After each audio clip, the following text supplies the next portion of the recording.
मित्रों, Kota online classes में आप सभी का स्वागत है। साथियों, आज हम लोग जो है ये द्विवेदी युग का वीडियो है। और इसमें द्विवेदी युग में जो है सबसे पहले महान राइटर, महान कवि जिनके नाम पर द्विवेदी युग का नामकरण हुआ, उसको आज हम लोग सबसे पहले पढ़ रहे हैं। ये है महावीर प्रसाद द्विवेदी।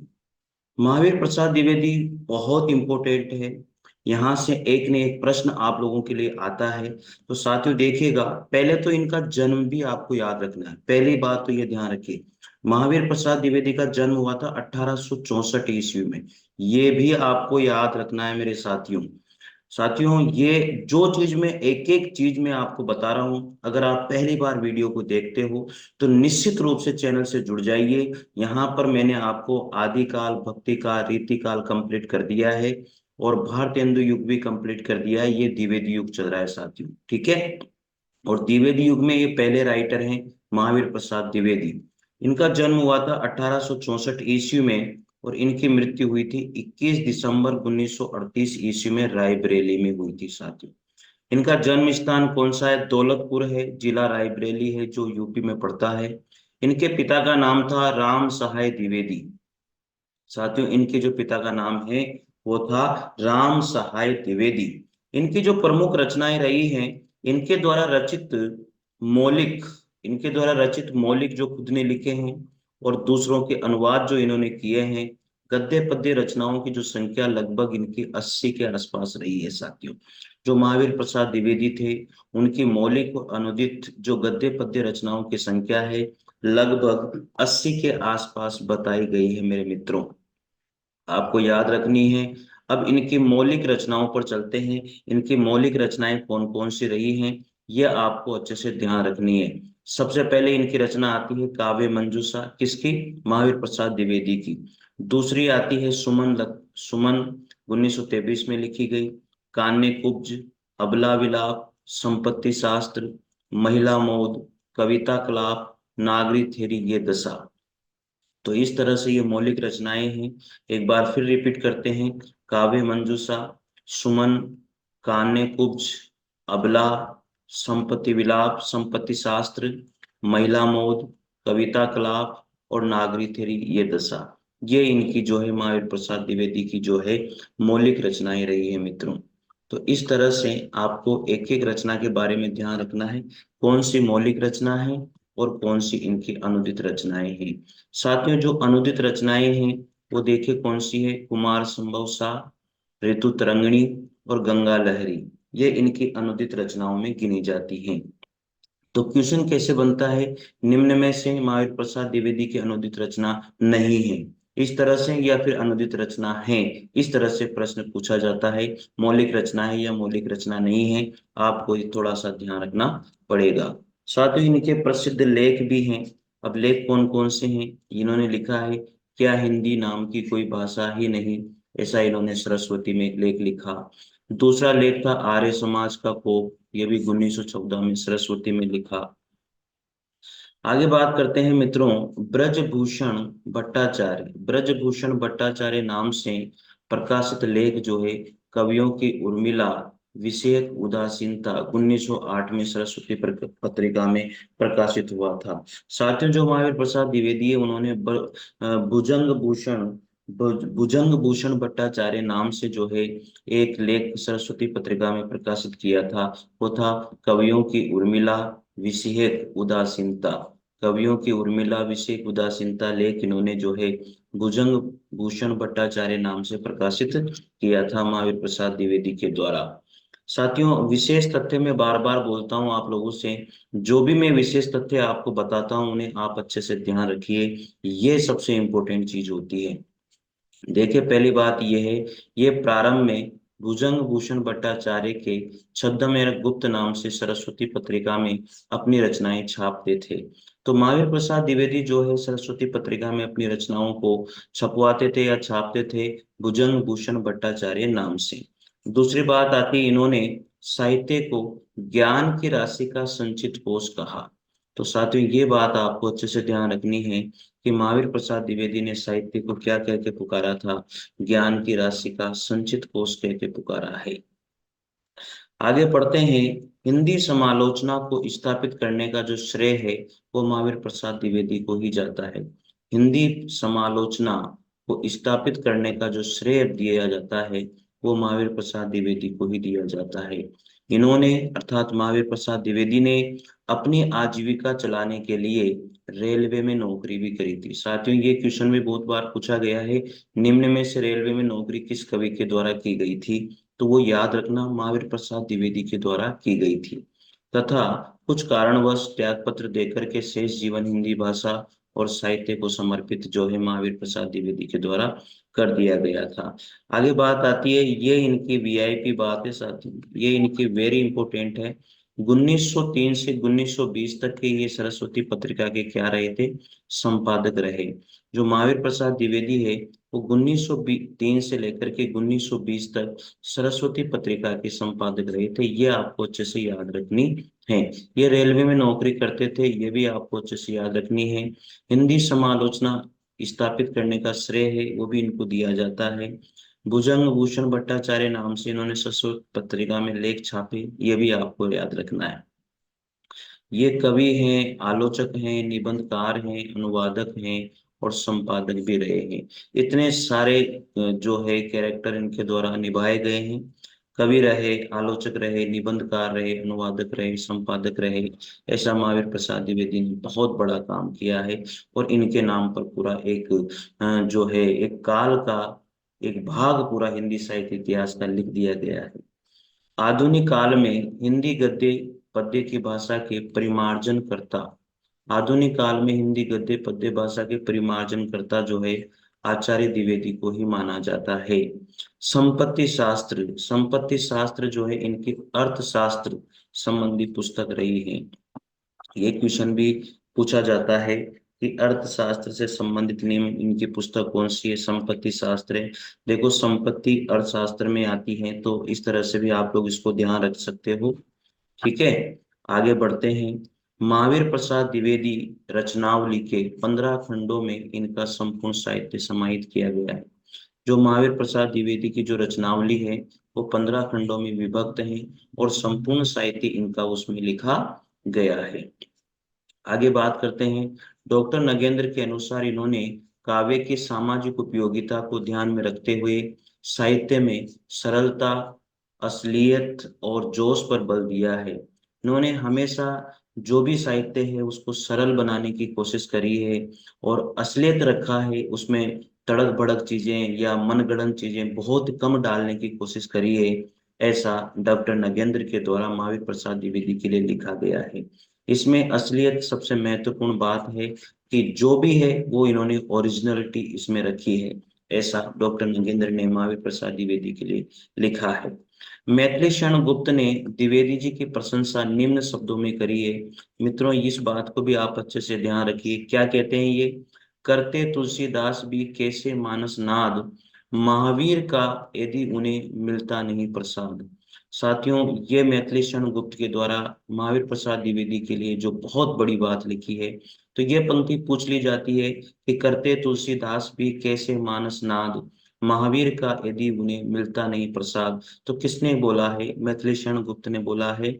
और महावीर यहाँ जो है महावीर प्रसाद द्विवेदी के लिए आया है, ऐसा कहा है मैथिली शरण गुप्त के द्वारा। जैसे तुलसीदास ने महावीर हनुमान जी की कृपा से रामचरितमानस की रचना की है, वैसे ही महावीर प्रसाद द्विवेदी ने कृपा से साकेत की रचना की है। साथियों, यही चीज मैथिली शरण गुप्त कहते हैं कि जिस तरह से भगवान अर्थात हनुमान जी की कृपा से तुलसीदास जी ने जो है रामचरितमानस की रचना करी, वैसे ही साकेत की रचना मैथिली शरण गुप्त ने महावीर प्रसाद द्विवेदी की कृपा से करी थी, ऐसा मैथिली शरण गुप्त कहते हैं। आगे बात करेंगे मेरे मित्रों। देखिए साथियों, नोट्स बहुत अच्छे हैं। आप एक एक वीडियो को देखिए, एक एक वीडियो को देख करके सारे नोट्स बनाइए। एक पहला वीडियो, दूसरा वीडियो, तीसरा वीडियो, इस तरह से देखिए। मैंने काल वाइज वीडियो जो है नंबर डाले हुए हैं। जैसे मान लीजिए आदि काल है, उसमें 1 2 3 4 5 10 तक वीडियो है। उसके बाद में फिर भक्ति काल आ जाता है, उसमें भी 1 2 3 4 से शुरू है। फिर उसके बाद में रीति काल आ जाता है। रीति काल को मैंने स्टार्टिंग वीडियो 1 2 3 4 ही दिया है नाम। इस तरह से फिर साथियों भारतीय हिंदू युग में भी मैंने 1 से स्टार्ट किया। अब आता है द्विवेदी युग, महावीर प्रसाद द्विवेदी के नाम पर रखा गया है। इसमें भी जो है मैंने एक से ही स्टार्ट किया है साथियों। इस तरह से वीडियो आप लोगों को मिलते रहेंगे, बस आप जुड़िए चैनल से, नोट्स भी आपको मिल जाएंगे। इन्होंने हिंदी भाषा को व्याकरण समत रूप प्रदान किया है। इनकी पीडीएफ आपको टेलीग्राम चैनल पर मिल जाएगी, डिस्क्रिप्शन में लिंक है, वहां पर आप ज्वाइन कर सकते हैं टेलीग्राम चैनल को। और अच्छे नोट्स हैं साथियों, मैं कहूँगा जो हैंड रिटन नोट्स होते हैं उससे बढ़िया कोई नोट्स नहीं होते, क्योंकि इनमें मेहनत होती है जिसने भी ये लिखे हैं। तो मेरे द्वारा ये नोट्स लिखे गए हैं, मैंने मेहनत करी है इनमें, अच्छे लगेंगे आपको, बस एक बार पढ़िए आप। इनका हिंदी में योगदान एक सर्जक के रूप में नहीं बल्कि एक चिंतक, नियामक और दिशा निर्देशक के रूप में हुआ है, ऐसा मैथिली शरण गुप्त ने कहा है। इन्होंने ब्रज भाषा के स्थान पर खड़ी बोली को काव्य भाषा के पद पर स्थापित किया है। इन्हें खड़ी बोली का प्रतिष्ठापक भी कहा जाता है। मित्रों, ये भी वीआईपी लाइन कि जो है महावीर प्रसाद द्विवेदी को खड़ी बोली का प्रतिष्ठापक कहा जाता है। आगे है, द्विवेदी जी को हिंदी का जॉनसन भी कहा जाता है, ये बात भी आप याद रखना। हिंदी का जॉनसन कह के किसको पुकारा जाता है? महावीर प्रसाद द्विवेदी को पुकारा जाता है। आगे है, अंतःकरण की वृत्तियों के चित्र का नाम कविता है, ये बात किसके द्वारा लिखी गई है? महावीर प्रसाद द्विवेदी के द्वारा। अंतःकरण की वृत्तियों का चित्र का नाम क्या है? कविता है, ऐसा महावीर प्रसाद द्विवेदी कहते हैं। मित्रों, दूसरे कवि, दूसरे राइटर आते हैं महावीर प्रसाद द्विवेदी अर्थात द्विवेदी काल में। मैथिली शरण गुप्त, देखो महावीर प्रसाद द्विवेदी भी बहुत इंपॉर्टेंट थे, मैथिली शरण गुप्त भी बहुत इंपॉर्टेंट है। मैथिली शरण गुप्त से भी कितने ही क्वेश्चन आज पूछे गए हैं। देखिए, मैथिली शरण गुप्त का जो जन्म हुआ है वो 1886 में हुआ है। इनका जन्म भी आपको याद रखना है। मैं जिन जिन के बारे में आपको बताता हूँ इनका जन्म याद रखिए, तो उनका रखना ही है मेरे मित्रों। मैथिली शरण गुप्त का जो जन्म है वो 1886 में हुआ है। आपको नोट्स कैसे लगे हैं आप जरूर कमेंट करके बताइएगा। लाइक शेयर जरूर किया करें मित्रों, इससे थोड़ा सा हौसला बढ़ता है और तो कुछ भी नहीं है। तो मैथिली शरण गुप्त का जो जन्म हुआ है वो 1886 में हुआ। इनकी मृत्यु 1964 ईस्वी में हुई है। इनका जन्म जो है ग्राम चिरगांव, जिला झांसी, उत्तर प्रदेश में हुआ मैथिली शरण गुप्त का। इनका जो मैथिली शरण गुप्त का जो मूल नाम है वो है मिथिलादीप या नंदिनी शरण, ये इनके मूल नाम रहे हैं। मिथिला अदीप और नंदिनी शरण इनके मूल नाम थे, किसके? मैथिली शरण गुप्त के। मैथिली शरण गुप्त के पिता जो थे वो सेठ रामचरण गुरु रहे हैं, और काव्य गुरु महावीर प्रसाद द्विवेदी रहे हैं। साथियों, जो मैथिली शरण गुप्त के काव्य गुरु थे वो महावीर प्रसाद द्विवेदी ही थे। चलिए बढ़िया आगे। अब मैथिली शरण गुप्त की जो प्रमुख रचनाएं वो वेरी इंपॉर्टेंट, बहुत इनकी बहुत मायने रखती है इनकी रचनाएं, आपको ढंग से याद रखनी है। साथियों देखिए, इनके द्वारा रचित मौलिक ग्रंथों की संख्या 40 मानी गई है। यहाँ पर केवल मैं मुख्य ग्रंथ लिख रहा हूँ। मैथिली शरण गुप्त ने जो है रंग में भंग 1909 में, जयद्रथ वध 1910 में, भारत भारती 1912 में, किसान 1917, शकुंतला 1923, पंचवटी 1925, अनग 1925 में, त्रिपतगा 1928, साकेत 1931 में, यशोधरा 1933 में, द्वापर 1936 में, नहुस 1940 में, कुणाल गीत 1942 में, काबा और करबला 1942 में।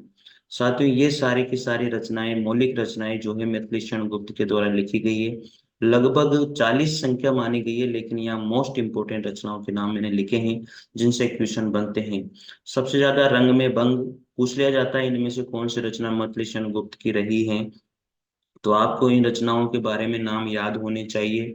देखो, रचनाएं याद कैसे होती है, बार बार जब हम उन्हें पढ़ते हैं तो हमें पेज नंबर तक भी याद हो जाते हैं कि किस पेज पर लिखी हुई है, किस राइटर में ये रचना लिखी हुई है, ये हमें बार बार पढ़ने से याद होगी साथियों। कोई भी सीख करके नहीं आता, कोई किसी को भी ऐसा नहीं है कि वो पैदा हुआ और उसको वहीं से रचनाएं याद है, ऐसा नहीं होता है। मित्रों, जब भी आप इनको पढ़ो तो थोड़ा मनन करें, सोचें कि ये किसकी रचना है। फिर इनके ऑब्जेक्टिव क्वेश्चन भी आप लगाइए, इनके ऑब्जेक्टिव क्वेश्चन भी पढ़िए, फिर आपको मजा आएगा, अच्छे से रचनाएं आपको याद हो जाएगी। साथियों, जो मोटिवेशनल वीडियो मेरे द्वारा डाले जाते हैं उनको भी आप जरूर देखा कीजिए, उससे भी आपको हिम्मत आएगी, आप उनसे भी थोड़ा कुछ सीखने को मिलेगा।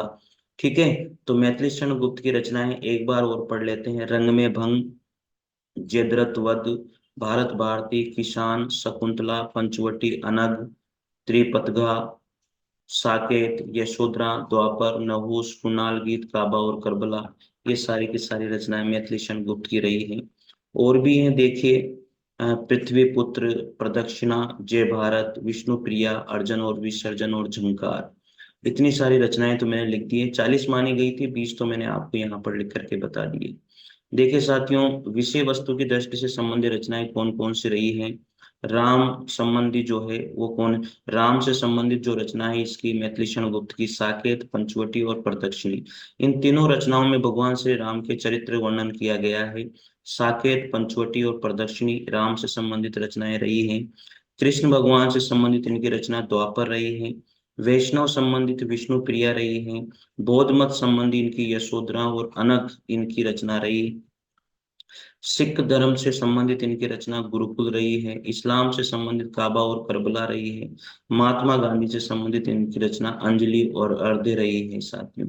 तो इस तरह से विषय वस्तु से संबंधित रचनाएं कौन कौन सी रही, ये भी आपको थोड़ा सा ध्यान रखना पड़ेगा। तो राम से संबंधित साकेत, पंचवटी, प्रदक्षिणी इनकी रचनाएं रही। साथियों, बहुत ही सटीक तरीके से लिखे गए नोट्स हैं।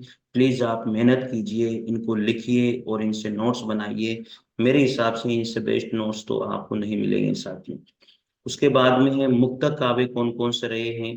प्रबंध काव्य, स्वदेशी संगीत और मंगल घट इनके मुक्तक काव्य, मुक्तक भाषा में लिखे गए काव्य हैं। गीति काव्य कौन कौन से, गीति शैली में लिखे गए झंकार, विश्व वेदना, अंजलि तथा साकेत। नाट्य शैली में तिलोत्तमा और चंद्रहास इनका नाट्य शैली में। गीति नाट्य शैली में अनग, तिलोत्तमा और चंद्रहास इनका नाटक रहा है। प्रबंध काव्य शैली में साकेत, जयद्रथ वध, यशोधरा और पंचवटी। साथियों देखिए कौन कौन से किस किस शैली में लिखे गए हैं, ये भी चीज मैंने आपको यहाँ पर बताई है। आप लिखिए, पढ़िए, याद कीजिए साथियों। चलिए आगे बात करते हैं। गुप्त जी द्वारा रचित खंड काव्यों की संख्या लगभग 19 रही है, ये आपको याद रखना है। इनके दो महाकाव्य थे, एक है साकेत और दूसरा है जय भारत। ठीक है। देखिए साकेत जो है 1931 में लिखा गया है। इसमें कुल 12 सर्गों में का महाकाव्य लिखा गया है जो प्रबंध शैली में है। यह साकेत नारी चेतना संबंधी महाकाव्य है।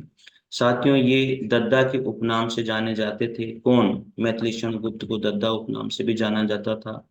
ये राज्यसभा के सदस्य मनोनीत किए गए थे। इन्हें भारत सरकार ने पद्म विभूषण से सम्मानित भी किया।